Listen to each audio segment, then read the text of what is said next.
Hey guys, it's Matthew here once again, and I come to bring you the good news that the bottom half of the skill tree does still exist. I know it doesn't sound likely, and maybe I'm crazy, but no, trust me, I've been there. I've just now touched it. It still works and exists.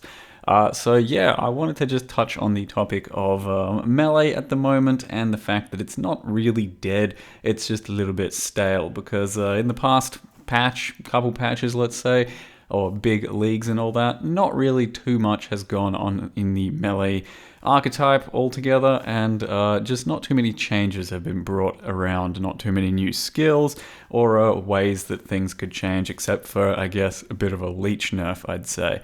I guess we did get a few little reworks couple leagues ago on some skills, like let's say Tectonic Slam, which is one of the premier melee skills at the moment, but a lot of the old ones will still very much work, and work very well even. It's just that they're a bit stale because nothing's really changed in that regard, not too many new items, and overall we've had a big sort of shift towards new spells and new mechanics there. But all in all, at the moment, as you can see with this current Lacerate Gladiator, who's also playing around with Cleave, two pretty old and shitty skills, it can still work very well, and currently this is a very fast character for me and has not yet died. And the big thing that has changed is that well, crafting weapons is a lot easier, and crafting good weapons is a lot easier. So the biggest difference between the spell and the sort of attack and melee-based side of things at the moment, or in this game, is that spells kind of scale by themselves, and ultimately, at the low end can be fairly cheap, because all you really need to do is get your gem levels in, get a few links going, fill out your passive tree, and all of a sudden most of your damage is there because it scales through gem levels. Melee and attack base has always relied on certain pieces of gear, primarily your weapons, but also other things like jewels, rings, amulets, that sort of shit, but it is mostly the weapon side of things. So that is why it is seen as more expensive and more barrier for entry to the higher end of your attack-based characters. But the big thing is that you can now craft weapons way easier and to be way better. So previously my last non-crit sort of gladiator was using a 390 DPS mace, and we're talking maybe almost 2 years ago. And at that point, that sort of mace was actually very high-end and very good. A 390 DPS mace, there would not have been too many higher than that on the server. Currently, my character is using a 480 DPS one-hand axe and a 420 DPS one-hand axe, and the 421 is on the low end of damage right now for the weapons I could get. I could easily recraft it and it'll end up being 450, 60 DPS for an extra exalt, and all of the weapons that I'm going to be showcasing are about close to 500 DPS capable. A couple of the axes I made, and they'll show you how to make them, were 540 DPS axes. We're talking almost like twice the amount of damage than what was required or kind of seen as a acceptable damage range several leagues ago. And that's just because of the new crafting methods, the new crafting benches, the new crafting sort of league mechanics, all kinds of shit that just made crafting insane weapons so much easier. And that kind of stuff really does affect the entire melee sphere. So melee may not have changed too much, but getting insane gear and insane damage on these builds is easier than ever before. And it means that they are still very viable, they are still very playable, and this here is just a pretty typical gladiator. Doesn't really do anything too special, doesn't have anything terribly specific about him. You're just scaling non-crit damage using the current tools in the game available to you to get better and better DPS, and I think that's something people need to look at. You can't just say, oh, of course your character is going to be working, it's got a 400 DPS axe or a 450 DPS axe or a good 6-link chest or something. No, because that shit is now available in this game and it is much easier to get than ever before. The tools are there for you to succeed with this character, other characters. but melee in general are especially something that can be more successful than ever before, thanks to all of the mechanics now out there. But of course, you can easily look to plenty of ranged builds or spellcasters and winter orbs and all that are always going to be much faster than plenty of melee skills and melee builds, or even other attack-based builds.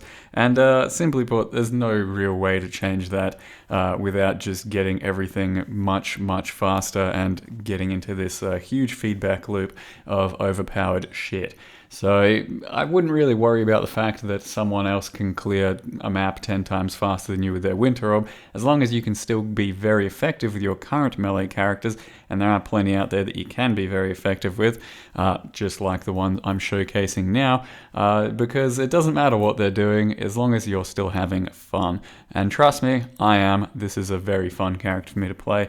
Gladiator explosions are amazing, and so is just getting a lot of attack speed bouncing around and being a bit more durable than the average casting character. So while we are all sitting here waiting for the big melee rework coming next patch, next league, I wouldn't be too surprised if it's not that huge, if it's just a bit of tweaks to plenty of skills, giving some a bit more damage, some a bit more area like a tectonic slam, and some just a bit of a rework, because I'm sure things like sweep, maybe even cleave, are actually due somewhat of a big rework.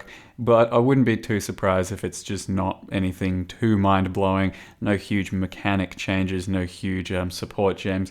So I'd be careful waiting for the next big melee expansion or patch, because it still is kind of good right now. It's still very effective, and if you want to play some, by all means get into some at the moment. There are plenty of good melee skills and builds, and it's very nice to get into some high-end weapon crafting at the moment, since it's just not something that was that easy to do quite a while ago.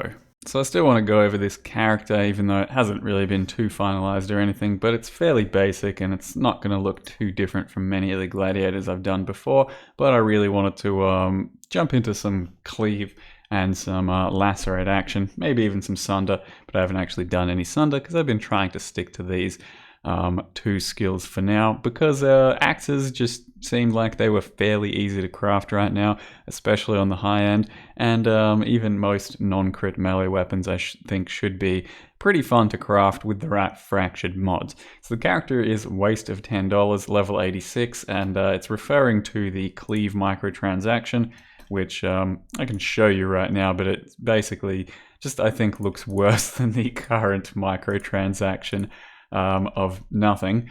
So you got yourself your regular cleave, which looks pretty cool, especially with a lot of attack speed. That's what the reworked cleave looks like. With the micro, it looks something like that.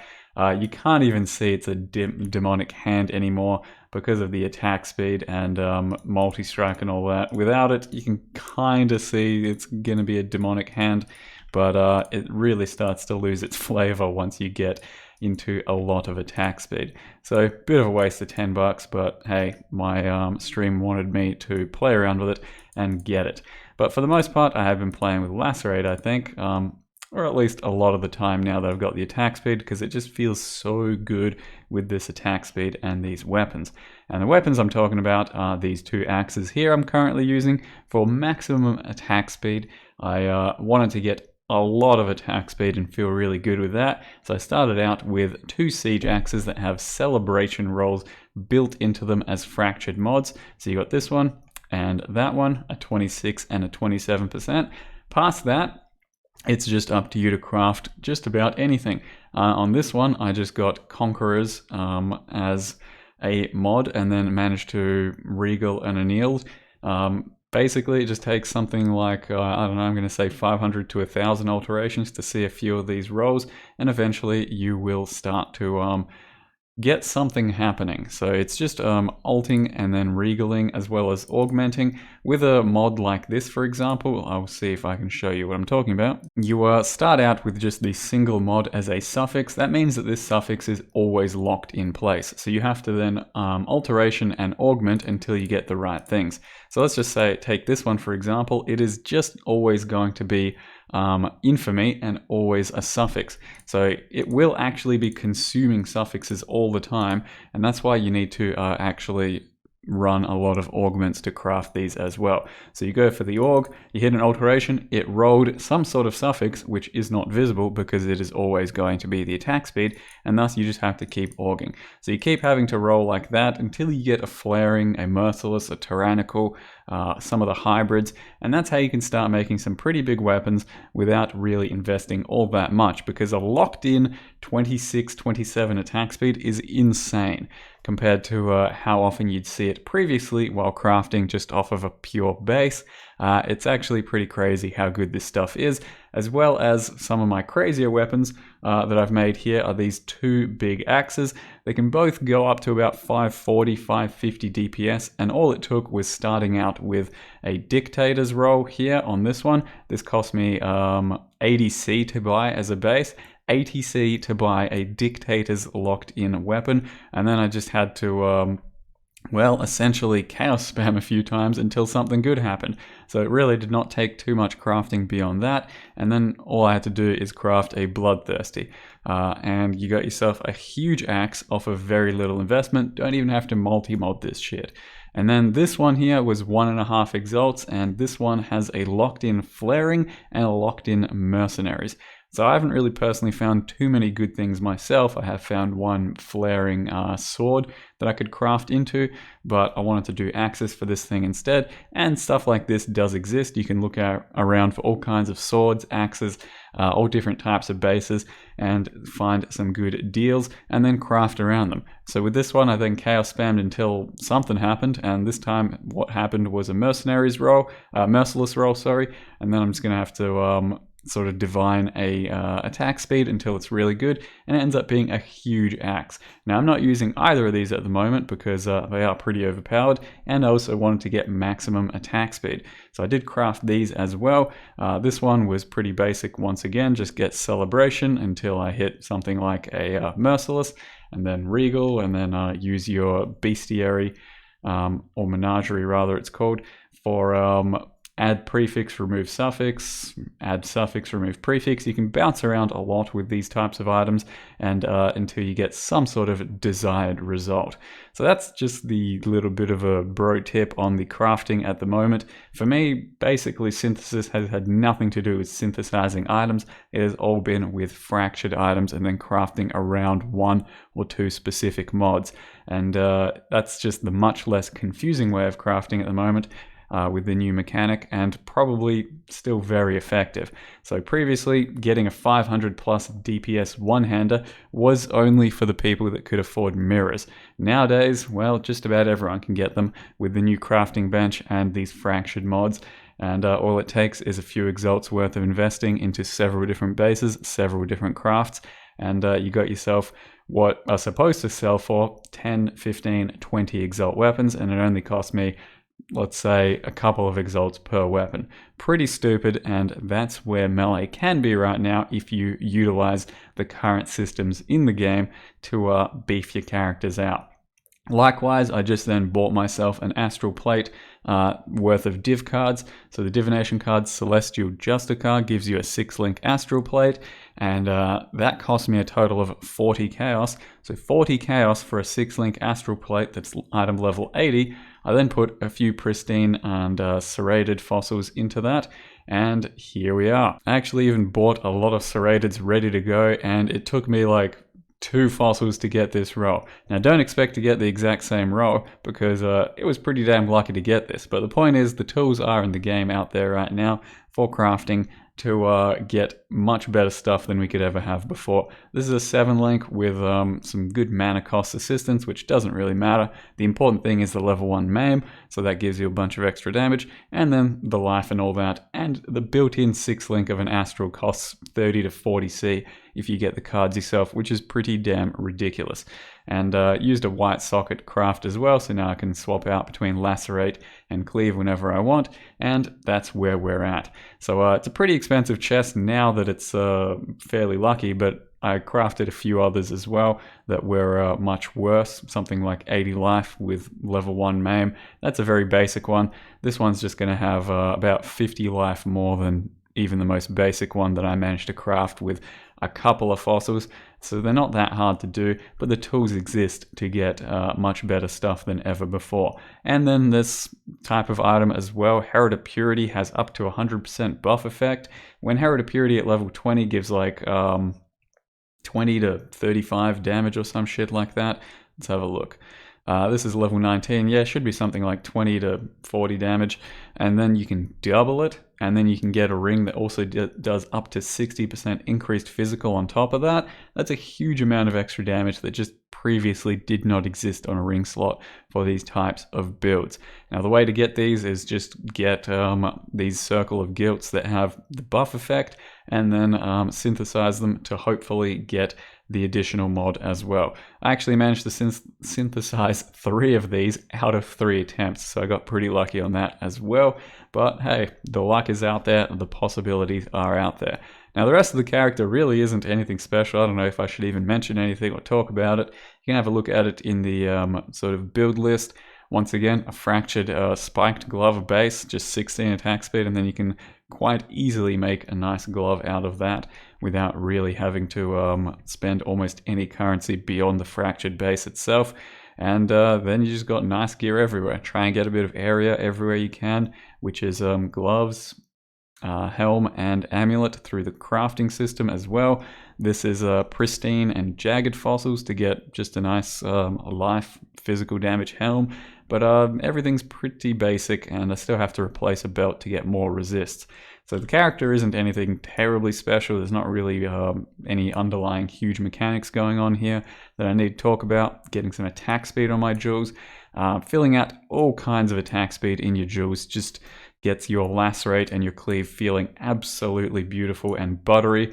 And then once you get your Cruel Ascendancy over here as a Gladiator, Gratuitous Violence, that's when things start to feel really good. So I do still, as always, recommend these non-crit Gladiators. They're just much more realistic to scale into the end game now. So something you can definitely try right now, especially if you can craft your weapons. Basically, I bought a few bases and I thought to myself, if I'm going to craft a few big bases, I will start one of these characters and have a lot of fun with them.